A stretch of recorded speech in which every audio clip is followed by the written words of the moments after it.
मंडळी, साखरपुड्याच्या कार्यक्रमावरून आलो आहे आम्ही. जवळपास आम्हाला घरी यायला 5-5:30 वाजले होते. त्याच्यानंतर घरी आल्यानंतर कपडे वगैरे चेंज केले सगळे आणि परत आपल्या कामाला लागलो आहे. उद्या पार्सल टाकायचे, उद्या सोमवार आहे. तर जे पार्सल बुकिंग झालेले होते त्याच्यामध्ये तुतीच्या कांड्यांची पण ऑर्डर होती. तर तुतीच्या कांड्यांवरती कसं व्यवस्थित त्या झाल्या पाहिजे कटिंग वगैरे.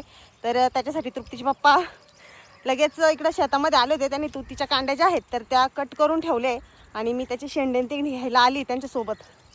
तेवढं इकडं चालू आहे त्यांचं. झालं का कटिंग करून? बाकी 200 अजून. 200 तोडायचे अजून? हा.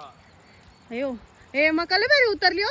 उद्या तेवढे पार्सल पडून गेले पाहिजे ना. हा, हे बघा मंडळी, मका पण उतरली आहे एकदम मस्त. आम्ही म्हणजे आज सकाळपासूनच पाऊस जो आहे तो रिमझिम चालू होता आणि अजून पण आम्ही गेल्यावर उघडलाच वाटतं थोडा वेळ, पण आता परत चालू झालाय. त्या पावसात चाललेली तृप्तीच पप्पा बघा इकडे चालू आहे तुतीच्या कांड्यांची कटिंग. किती राहिलं म्हणलं अजून? 200. हा, चला म्हणलं तेच जाऊन चक्कर मारून यावं यांचं काय चाललंय म्हणलं. तुतीचे हे जे शेंडे आहेत तर हे गायांना मी घरी घेऊन जातो कुट्टीमध्ये, बाकीच्या चाऱ्यामध्ये कुट्टी करून टाकतो.